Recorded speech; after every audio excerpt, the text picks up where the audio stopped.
بصوا يا جماعة، عندنا في الحي الجمعية دي زي ما انتم شايفين هي للتنمية المجتمعية المحلية لمدينة بدر. والناس دي لقيتهم شغالين فقابلت أستاذ محمد، وكنت الراجل عايز يشرح لنا اللي هم وصلوا له، واحنا برضو عايزين نساعدهم على قد ما نقدر. الناس دي برضو بتعمل حاجة حلوة هتنفعنا كلنا.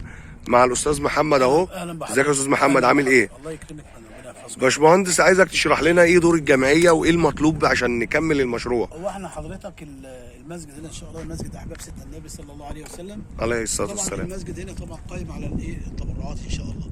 تمام. فاحنا بدانا اشتغلنا هنا في الارض، كانت صخريه تعبنا فيها جدا.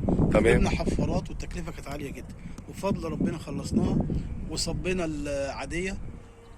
احنا دلوقتي شغالين في المسلحه. تمام. اللي محتاجينه كله دلوقتي احنا جبنا طبعا حديد، جبناه. محتاجين 2 طن ونص حديد للسملات. تمام. وبعد ما نصب الخرسانه ان شاء الله يبقى عندنا مرحله العمدان. تمام. وفي حد محترم راجل وعدنا ان شاء الله هيجيب لنا 40,000 طوبه بأمر الله. الحي الكرام ان شاء الله. طيب. احنا بنتمنى ان حضراتكم يعني تقفوا معانا ان شاء الله، يعني حتى نصيحة هنكمل هذا المسجد باذن الله ان شاء الله. بأمر الله.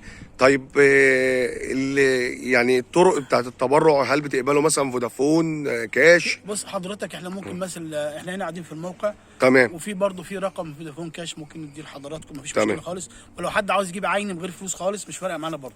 يعني تمام. اهم حاجه ان احنا عاوزين ايه اللي يساعد. اللي يساعدنا. لو مجموعه مثلا عاوزه تشترك وتجيب حديد مفيش مشكله برضه. هم احنا بنجيب حديد من هنا من عند الغانم، ناس محترمه بيعملوا سعر كويس للمسجد. تمام. يعني اللي حضراتكم عاوزينه. يعني بأمر عاوزين الله. نقدا ماشي، عين يتلموا مثلا يبقى مجموعات تروح تجيب الحديد برضه ما عندناش اي مشكله. طيب. اهم حاجه عندنا نخلص ان شاء الله الموضوع ده بإذن بأمر على خير. الله. ربنا يوفقكم يا رب وربنا يكرمكم. زي ما انتم شايفين يا جماعه اهو، الجمعيه قدامكم، ارقامها قدامكم، والموقع كمان واللوكيشن انا هجيبه لكم. احنا هنا في مدينه بدر الاندلس، الحي السابع.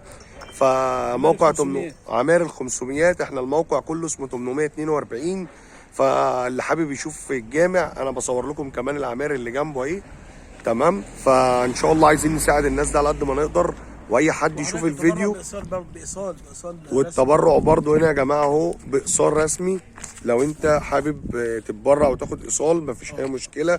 مستر محمد موجود هنا، باشمهندس معاك، سواء تبرع عيني هتجيب مثلا حاجه كخامات كاي حاجه، مفيش مشكله. مرحب بيك وبالتوفيق، وربنا يوفقك يا باشمهندس وربنا يصلح حالك. معلش عطلناك. ربنا يجزيكم كل خير حبيبي، ربنا يصلح حالك.